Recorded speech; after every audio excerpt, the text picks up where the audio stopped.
Are you thinking about dumping money into an immediate annuity, income annuity, longevity annuity, or other annuities such as deferred or indexed that allows you to eventually annuitize the contract so that you're receiving fixed income payments for life? Well, in this video, I'm going to talk about why accepting those high income payments is a bad thing.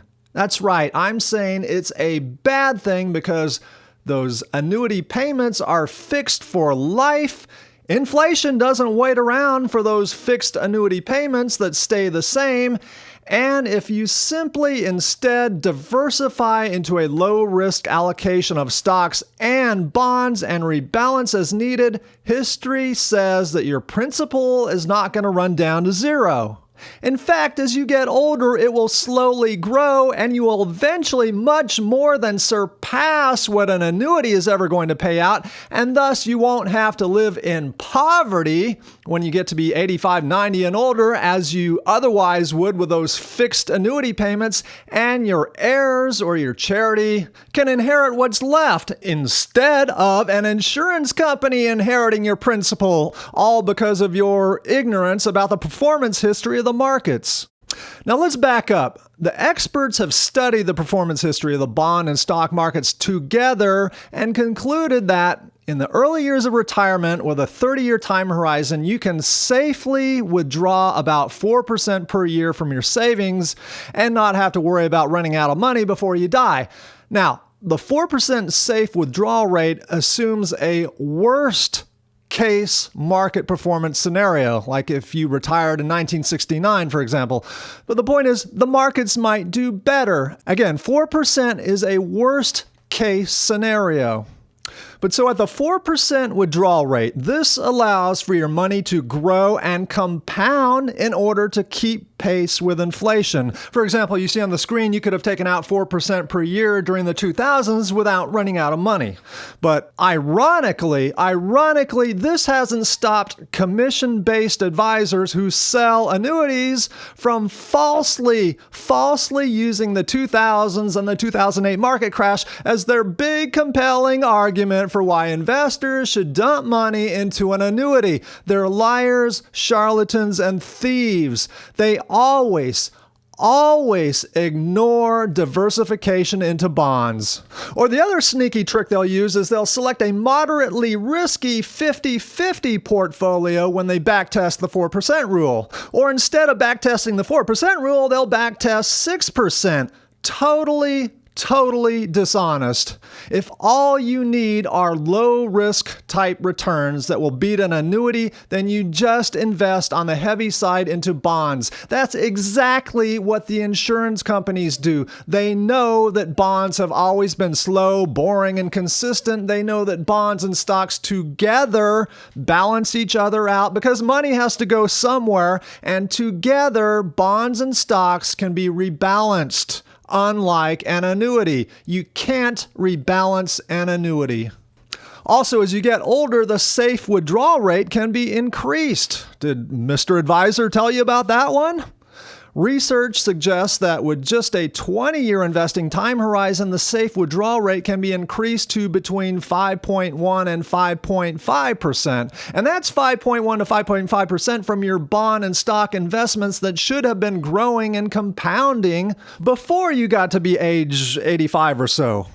So if you go to immediateannuities.com, you will see for yourself that you are tantalized with being paid, for example, 6.59% if you're a 65-year-old male, which is the example I'm going to use for this video.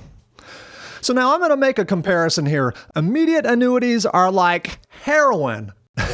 Now, I've never tried heroin, but we all know that heroin addicts get high, feel really good when they shoot up, but over time, it's a dead-end lifestyle, and a heroin addict eventually goes into a nasty, unsustainable downward spiral. So with heroin, yes, you can indulge yourself and have a really good time now, but as time goes on, you will pay the price. And a SPIA works the same way. Instead of taking out 4% per year right now, Mr. Insurance Salesman, who I liken to a drug dealer, will say to you, you can have 6.59% per year. You can have a really, really good time right now. But what he isn't telling you is that if, for example, you give the insurance company $100,000, those $6,590 payments stay the same for as long as you live, even though inflation has historically increased at about a 3% clip on average. So what happens in 10, 20, 25, or 30 years?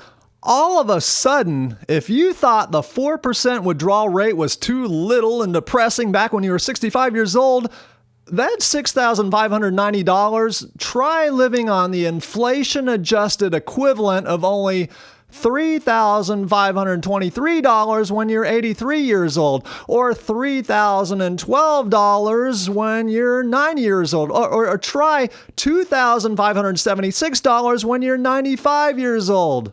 But wait a minute, stop the presses.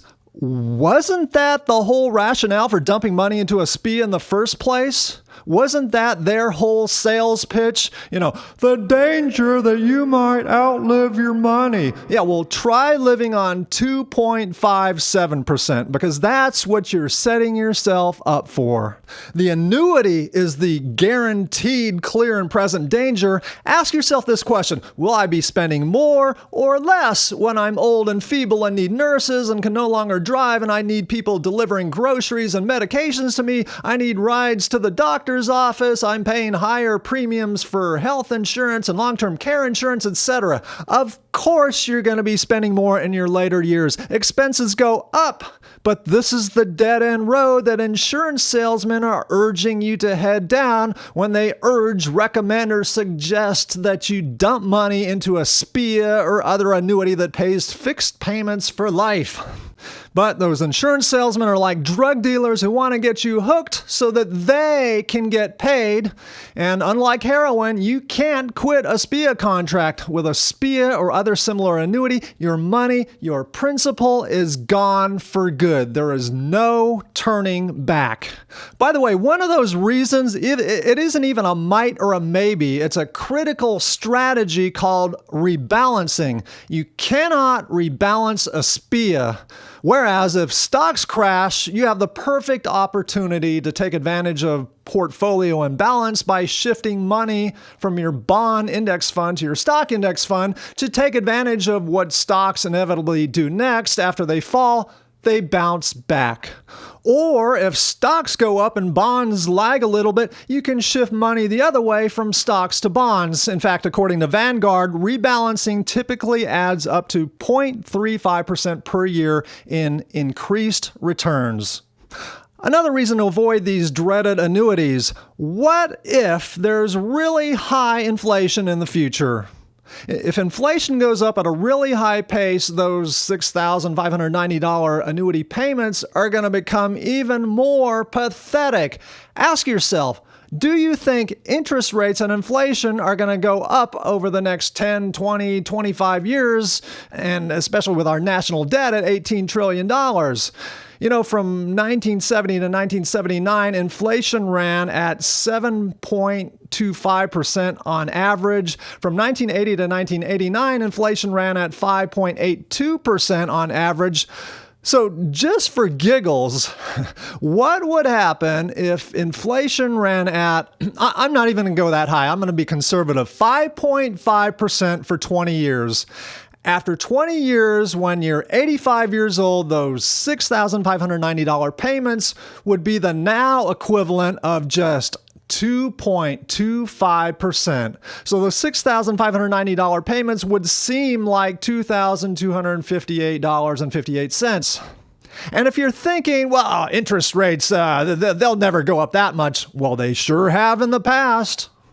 So the last boilerplate line of defense that insurance salesmen use to dumb it down is to say, annuities are guaranteed, stocks and bonds are not. Or they'll say, how can you tell people to risk their hard-earned money in bonds and stocks when they're not guaranteed?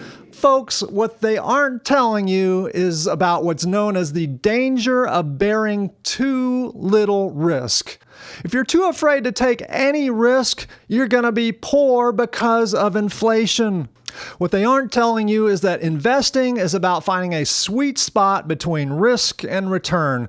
So yes, if you swing for the fences, you maximize your potential for high returns, but at the same time, high-risk strategy can backfire like it did for retirees back in 2008 who took on too much risk in the stock asset class with not enough bonds.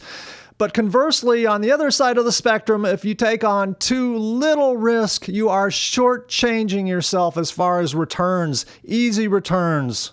Remember this phrase: never bear too much risk or bear too little risk. With an annuity, you are bearing too little risk, and this is going to predictably cost you a lot of money 15, 20, 25, 30 years from now. An annuity is a very, very, very conservative place to put your money. Too conservative. And by the way, the only way you can understand this, appreciate this, get it, is if you study the historical returns of bonds and stocks together, and when rebalanced and when allowed to compound a little bit by only taking out 4% per year.